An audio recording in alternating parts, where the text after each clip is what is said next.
Okay, I'm here with my buddy Bear, and the other two dogs are farting around in the background. And in this video, we're going to show you how you can use a martingale collar to give yourself more control on walks, and how to apply the special twisted leash to the martingale. Sit, it's right over here, buddy. You missed that. You get too excited about jumping up for it, and you miss the treat. Let's try that one more time. Okay, so basically the martingale collar, which I'm going to show you as soon as I get him to sit, looks like a figure 8. There's 2 loops. The dog's head goes through the big loop, and you have the small loop on the back. Now, basically, I'm going to show you how to add a special twisted leash, but we're going to come back to this. I'm going to first of all show you how to put it on the dog in a positive way. He does not like me having it put on.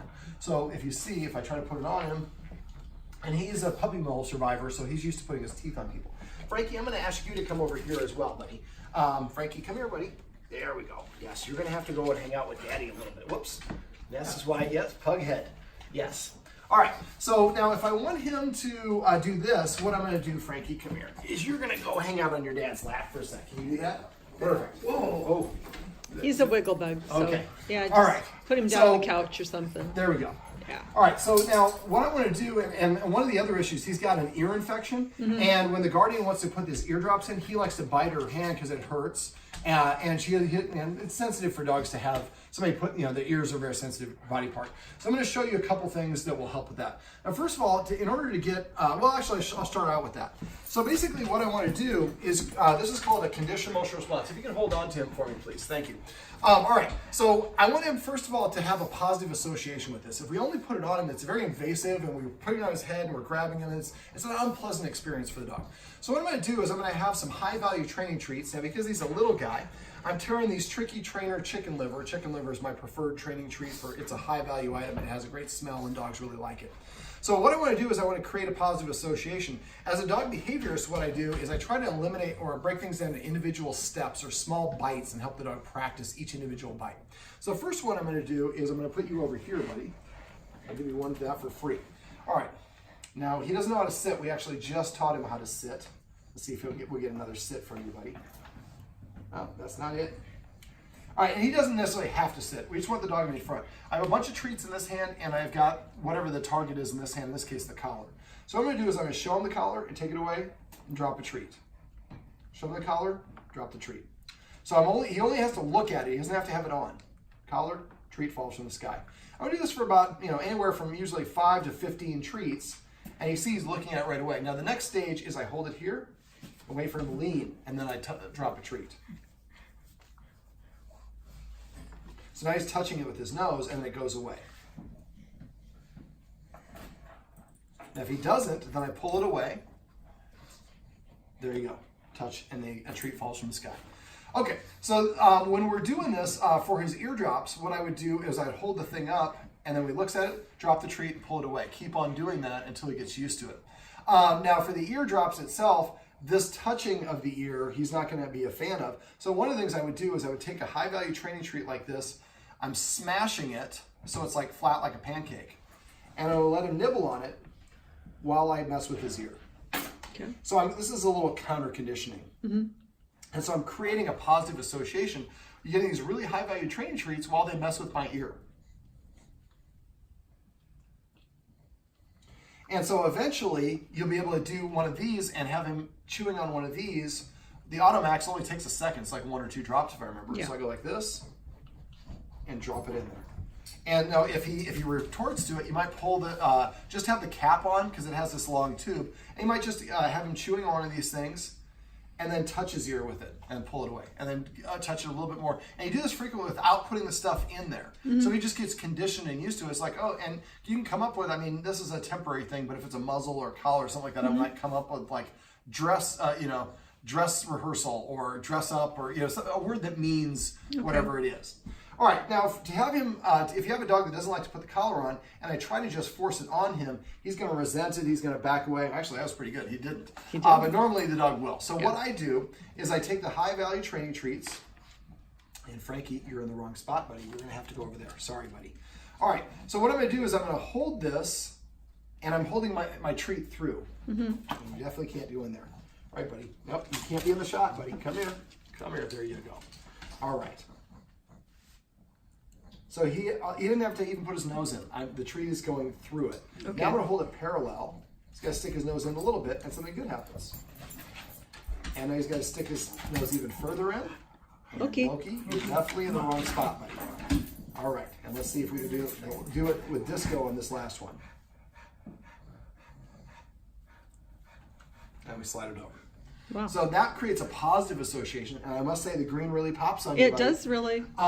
So basically this makes this a positive association. A lot of times we kind of make this a traumatic situation. We put it on, the dog doesn't like it. Now the martingale has this extra loop, which we got back here on his spine. I'm going to take off his harness. Harnesses are great, especially if you have a short-snouted dog like Frankie, the pug behind me. But the harnesses are actually designed for dogs to pull. So if you have a dog that pulls, putting a harness on him is going to make the pulling more pronounced. So what I'm doing here, we're going to take it off your leg too, buddy. There we go. And we're going to take this off all completely. So what I'm going to do is I put this, so the small loop is on his spine. Okay. I take a 4-foot leash and make sure it's a flat leash, not a round leash, and never a chain leash. Okay. And I go here and I'm running it around his chest. Okay. And I'm threading the needle through this loop, always towards his head, never towards his butt. Okay. Now this is black on black, so it'd be hard to see, but now you have 2 points of contact. Point of contact here with the collar and a point of contact here where the leash is. Okay. Now when I pull the leash, if you have had kids, a lot of people swaddle their babies. Swaddling, the constriction helps them feel more comfortable. So this actually provides a little bit of the same science. If you ever heard of the Thunder shirt, this is actually designed with the same science in mind. That swaddling constriction helps them feel comfortable. Okay. Now the other nice thing about it is some dogs will have develop a collapsed trachea because they're pulling on the leash so much, and the collar's right here, and it flattens their trachea, and it can be really problematic. Okay. You definitely don't want to do that. No. And dogs also have an opposition reflex. They are programmed to pull against us. And so the more we pull on the leash, the more we're going to activate that. Now, for this, my first question for the guardian, she doesn't walk him because he freaks out about cars.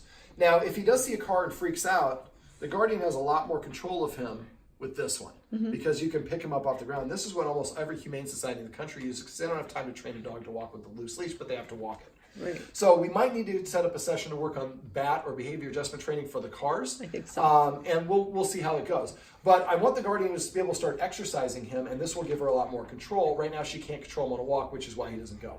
Now, when you, a couple things, a lot of dogs, if you put the collar on them, or as soon as you pull out the leash, they get really excited. Because that's an example of classical conditioning. The leash comes out, it gets attached, and every time the leash comes out, it's a guaranteed walk. And I like the walk, so I get excited, and each time I get more excited, eventually I'm out of control. The dog's energy in the house during the leashing process is the energy they're going to carry with them on the walk. So you want your dog to be nice and calm. If your dogs get too excited, you want to basically break down the leashing up process in individual steps and practice the first step over and over without following any other steps. And one of the tips is to do this when you're not planning to go for a walk. I was like, this is another leashing exercise. Remember, I always go for a walk when the leash comes out. Now it's like 5 times to 1. Well, now I'm not as excited. Oh, we're walking? And you almost catch it by surprise, and that energy is going to be a lot easier. Okay, so what we're going to do is, just to have a little bit more room, this is going to be an interesting shot transition. I'm going to have you walk to the door, keep the camera on me, watch me through the lens when you're doing it, and I have you walk backwards out there, and I'm going to go out with him on the leash. I can show you how to use the martingale to stop him from pulling a leash. Go ahead and keep it rolling. Yep. Okay, so you want me to walk where? Just walk over there. Okay. I'll keep it facing me. Keep it facing me. Now open the door, reach behind yourself. There you go. And you're just going to open the door and go on through, and we'll go out behind you. All righty. Okay. Very excited. All right, so go ahead and sit back down on the chair. There you go. All right, so first of all, which side is his on a walk? Would you like him to walk on your right side or your left side? Right. Okay, so then I'm going to put, this is a 4-foot leash instead of a 6-foot leash. Okay. I'm going to put my hand through it, through the Y of my hand. I'm going to grab it like this. Dog has, I like a 4-foot leash because he's not going to be too far in front. If he's a 6-foot leash, he's going to be too far in front. For dogs, whoever's in front is perceived to be in charge. Okay. So I want to keep it a short leash. Excuse me, buddy. So I want to have his shoulder aligned with my hip. Let's actually turn you this way, make it a little bit easier to see. Yes. So that's the position. Okay. Now, if we let him walk in front of us, he's going to think he's in charge, and he's going to pull more. Okay. And the more he pulls, the more we're going to have it's just going to continue happening. So the idea is, I want to keep the leash short, and I want to keep him on my right side or left side. So he knows when we're walking, I'm always supposed to be here. Okay. So I'm going to go ahead and pull him over here. And we don't want to pull too much. There we go. So you see that little pop of the leash is what I'm giving. See, this is what he does. That's all right. Now he's going to do it a little bit because he's not used to having a leash on. Right. And so he's going to protest and try to get his way. The nice thing about this rig is it won't allow him to do it. He could theoretically chew through the leash. If he does, just get a double leash. It's 2 leashes sewn together on the side. All right, so basically what I'm going to do is I'm going to walk down and I'm going to show you the correction. So you'll be filming down. Okay. I'm just describing it here so you can hear it a little bit better. Okay. So I want his shoulder aligned with my hip. I want him in this position. If I let him get too far in front, he thinks he's in charge, which will make him more reactive, and also the leader. And so basically I want to just keep him here. Okay. Now, as I'm walking, I'm keeping this arm nice and relaxed. See how much extra length there is in the leash. So what I want to do is I can go like this, but I'm a tall guy. I don't want to walk like this. No. This is uncomfortable for me. So what I'm going to do is I'm going to do what I call fine tuning. I'm going to use 2 fingers and wrap those around the leash. Okay. So now and then if you're OCD, you can take the twist off. But basically, if that's not enough, then you can use 3 fingers or 1 finger, or the whole wrist. So you want to find, I just do this on the last twist of the leash, so the correction that I have to do is just this, a little tiny correction. Now the correction is to pull straight up. That's the other reason why if we let him go in front, when we try to pull up, we're actually going to be pulling back, and that creates more of a pulling forward motion. Straight up. Yes. Okay. Now if he lags from behind or throws a temper tantrum, I just keep walking. I don't stop at all. Okay. If he stops and I stop, then he's driving. Or if he throws a temper tantrum and I stop, well, then that's a great way to stop me from doing. So don't stop. Just keep on walking. Just now, keep on. he's going to probably protest a little bit. He's got a little bit of a gimpy back leg, so we don't want to hurt him. I would do this in the yard at first because he's going to try to drive. Yeah. And we're not going to respond to it. It's just not going to happen. Okay. Now, if he lags from behind, I'm going to let my arm go limp and just keep on walking. I do not pull him from behind. I only correct if he tries to go in front. There we go. All right, so I'm going to go ahead and you can stand up and I'll transition. You're just going to stay there. I'm going to walk around and you can watch me walking in the yard. So you just stay, maybe go right over the edge or whatever. Yeah, okay. She's doing better camera work at home. All right. Okay. So I'm going to walk back and forth this way so you can kind of watch me do it. Got a nice little dog run right here. Yeah. Keeping the dog out. All right. So now one last little thing I forgot to mention. It's important that your dog is able to sniff a little bit on the walk. Let me come over so I'm not yelling quite so much. To tell a dog that it can't sniff on a walk would be very frustrating for the dog. Right. So what I do is each block, I pick one area where I say free. And I let the dog have extra room on the leash and it can sniff around. It can do whatever it wants within reason for 1 minute. And then we continue our walk. Okay. This way we give the dog the ability to it's stimulating for dogs. It's not very healthy for them to walk and not experience life. But if they sniff everything, they're not going to walk with us. So we have to come up with a compromise. Okay. So, all right. So what I'm going to do is as I'm walking away, if he doesn't want to come, I just want him to limp. He's coming with me whether he wants to or not.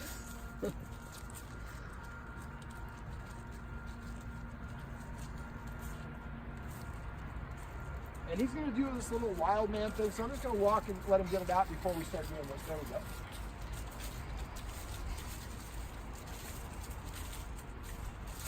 All right, so now I'm going to show you the correction. The correction is moving your arm up and down really fast, like this fast. Most of my clients, when they do it, I say, pop the leash, and they go like this, they're like, they hold it up here. So you want to take the tension off before he gets a chance to pull against it. Okay.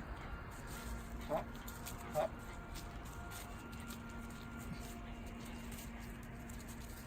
If he goes around, I just ignore it, keep going.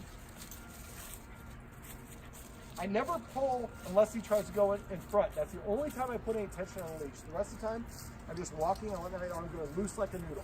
Okay. Pop. All right. So let me come up here. Just keep filming. One other little thing that you can do. Oh yeah, I forgot he has an issue with. He can go up just fine. Steps. But it's just it takes him a little while sometimes. There we go. There we you did go. that pretty quick. Yeah. Okay. So let's come back to me. Okay. So you can see us both. Yeah. So if you're going down the steps, if he just races ahead of you, sometimes that creates an issue as well. So what you might want to do is, as you're going down the steps, take 2 or 3 steps, stop. Don't let him run ahead of you. That way he has to pay attention to you where you're going. Okay. Now, we just taught him to sit, so we won't sit on command because he still is figuring it out. What I would do is have high-value training trees with me on a walk. And you might want to actually practice walking. You have a good-sized backyard. Walk him around the perimeter of your yard. So it smells the same. He's already seen there. It's a good way to practice. So every once in a while, I stop on the walk for no reason. See his nose? Sit. So stop, tell him to sit, give him a treat, and then keep on walking. Okay. And so maybe in between every house, maybe you stop and sit twice. Okay. Well, now you get to practice this sitting over and over again. And the dog's kind of like, he's walking, he's like looking up at you every couple steps, like he's freestyle swimming. He's looking up to see, is she going to stop? And eventually, if you do this enough, when you stop, he'll sit down automatically. We call that an auto sit. Now we're teaching our dog, when I stop, I want you to sit down. And if you sit down, you get a reward. Well, I like treats. Sitting down is pretty easy. That's a good deal for me. Now your dog is paying attention to you as opposed to paying attention to everything else in the walk.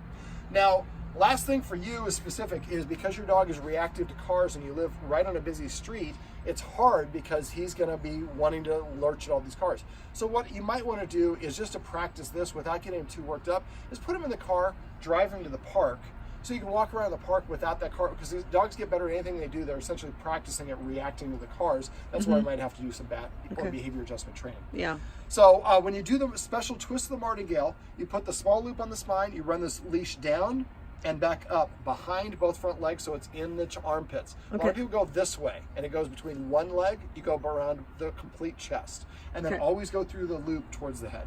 For the head, okay. Well, I'm going to tell them. This is Frankie, this is Bear, and these are some tips and tricks you can use to use a martingale collar, keep your dog from getting out of control on a walk.